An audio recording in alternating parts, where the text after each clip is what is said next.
حامد حسینی.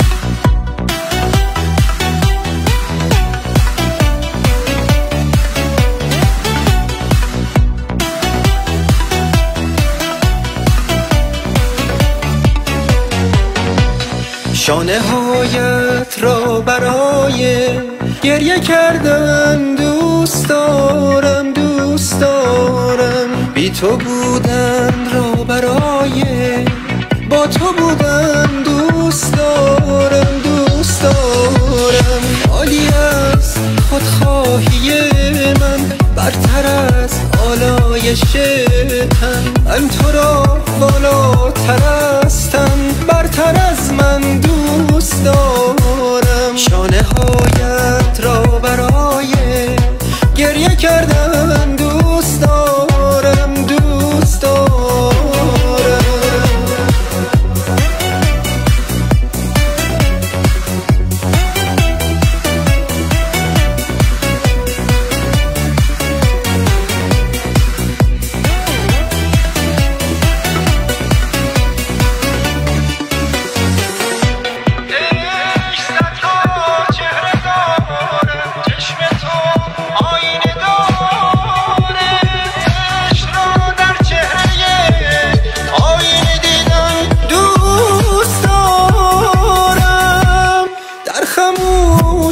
چشم ما رو قصه ها بود، گفتگوها. من تو را بر جزمه محراب دیدن دوست دارم. من تو را بالاتر هستم، برتر از من دوست دارم.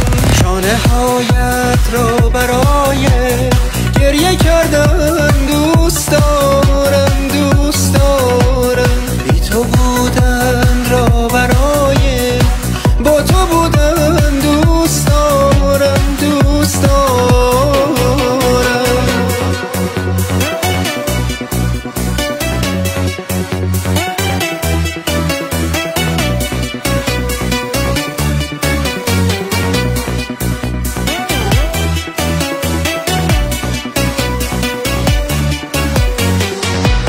در هوای دیدنت یک عمر در چله نشستم. چله را در مقدم عشقت شکستن دوست دارم. بغض سرگردان ابرم قله آرامشم کن. شانه هایت را برای گریه کردن دوست دارم. من تو را بالاتر هستم، برتر از من دوست دارم. شانه هایت را برای گریه کردن